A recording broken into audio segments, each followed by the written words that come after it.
උත්තල කාචයක් මගින් තාත්වික වස්තුවක තාත්වික ප්‍රතිබිම්බයක් සෑදෙන අවස්ථාව සඳහා විශාලනයේ කැපිටල් M නම් වස්තු දුර U සමග එකයට M විචලනය වඩාත් හොඳින් නිරූපණය වන්නේ මොකෙන්ද කියලා අහන්නේ. තමයි ඕකේ දීලා තියෙන ඔය හැම වචනයක්ම හරි වටිනවා. උත්තල කාචයක්, තාත්වික වස්තුවක්, තාත්වික ප්‍රතිබිම්බයක්. හරිද? ඒවා හරි වටින දේවල්. තමයි අපි කාච සූත්‍රය ගත්තොත් එහෙම තියෙන්නේ එකයට V ඍණ එකයට U සමාන එකයට F කියලා. අපිට කියනවා මේ තාත්වික වස්තුවක්. එතකොට එයාගේ ඉඳන් තමයි ළමයි ආලෝක කිරණ ඇත්තටම එන්නේ. ඒ නිසා අපි දන්නවා කාචයේ ඉඳන් ආලෝකයේ එන පැත්තට මයින දුරවල් ධන කියලායි අපි ගන්නෙ. මෙහෙම කාචය තාත්වික වස්තුව මේ පැත්තේ තියෙන්නේ. ළමයි තාත්වික ප්‍රතිබිම්බයක් හදනවා නම් මේ වගේ තැනක නාභිය තියෙන්න ඕන. තාත්වික ප්‍රතිබිම්බයක් කොහේ හරි තැනක හදනවා. හරි. නා F සහ 2F අතර තියෙනවා නම් මේ පැත්තේ 2F ට ඈතින් තමයි හදන්නේ. මට ඒ කතාවෙන් වැඩක් නැහැ. මේ ටික ඇති මට. හරි. නාභි දුරේ. හරි. තාත්වික වස්තුවකින් තාත්වික ප්‍රතිබිම්බයක් තමයි හදන්නේ.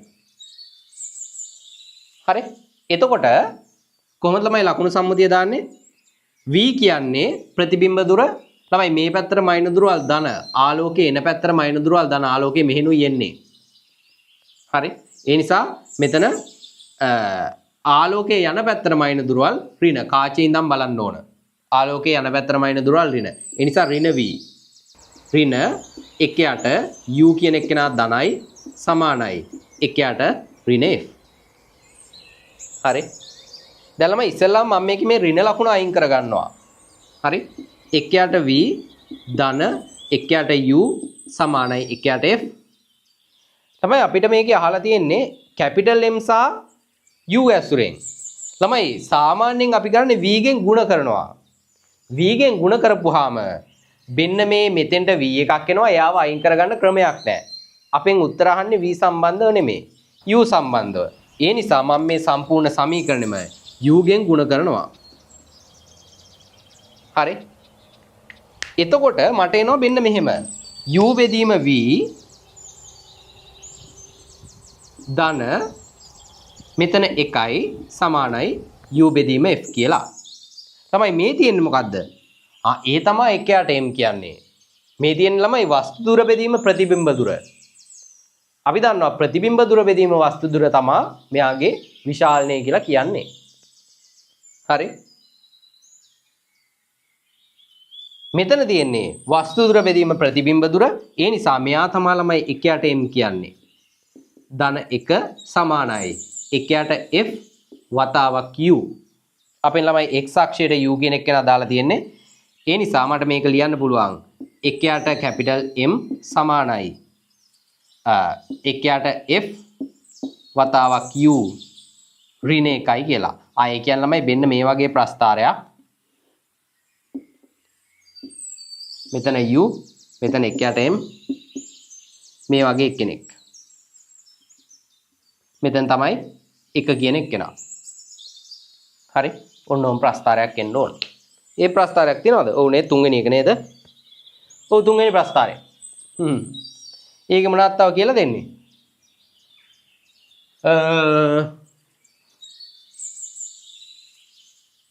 නෑ නේද? ඇත්ති නේද? අනිත් කාරණාව ළමයි. දැන් ඔයාලා මෙන්න මෙහෙම ගන්නවා. හරිද? මං දන්න ගොඩක් කට්ටිය ළමයි මේ අවසාන ප්‍රතිබිම්බය තාත්විකයිද අතාත්විකයිද කියන එක ඔයාලා හොයාගන්නේ කොහොමද?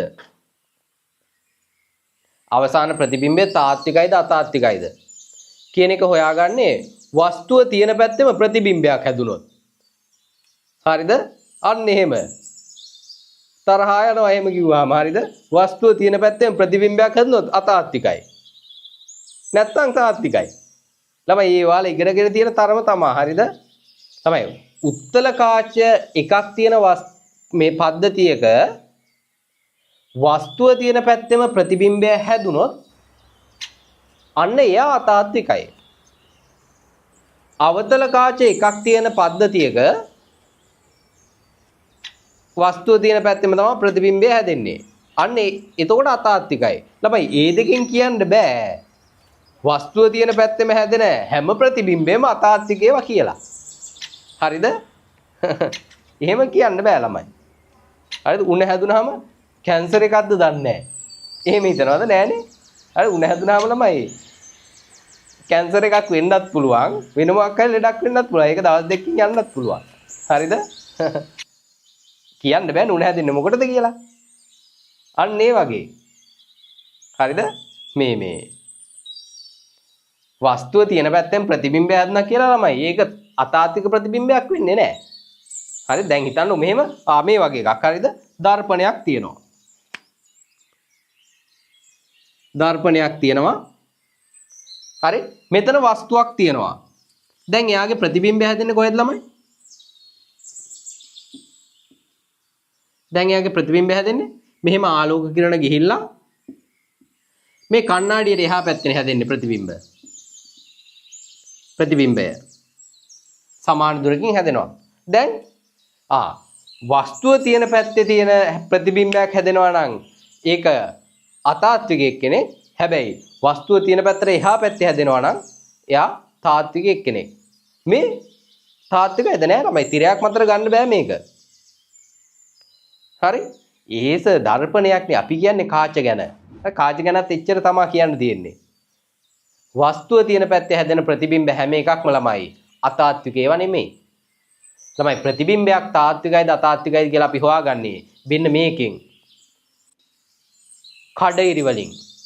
ළමයි ප්‍රතිබිම්බය හැදෙන්න එක කඩිරක් හරි පාවිච්චි කරලා තියෙනවා නම් ඒක අතාත්වික ප්‍රතිබිම්බයක්. හරිද? ප්‍රතිබිම්බයක් හැදෙන්න එක කඩිරක් හරි පාවිච්චි වෙලා තියෙනවා නම් ඒක අතාත්වික ප්‍රතිබිම්බයක්. කිරණ පිටිපස්සට දික් කරනවා නම් ප්‍රතිබිම්බයක් හදාගන්න ඒ හැදෙන ප්‍රතිබිම්බය අතාත්විකයි. අපි අන්න එහෙමයි අතාත්වික ප්‍රතිබිම්බ හොයාගන්නේ. හරිද? නැතුව මේ කිරණ තියෙන පැත්තේ මොකද්ද වස්තුව තියෙන පැත්තේම හැදෙනවා නම්. හරිද? ඒක හරිය ළමයි එක උත්තල කාචයක් හෝ එක අවතල කාචයක් තියෙද්දි. හරි එහෙම හරි. කාච පද්ධතියක් තියෙද්දි එහෙම නෑ. හරිද? විනාශ වෙනවා වැඩේ. ඒ නිසා අන්න ඒකත් මතක තියාගන්න. විශේෂයෙන් ගොඩක් කට්ටිය එහෙමයි හිතාගෙන ඉන්නේ. හරිද? දන්නවා කියලා හිතාගෙන ඉන්නේ එතකොට. එහෙම නෑ. හරි.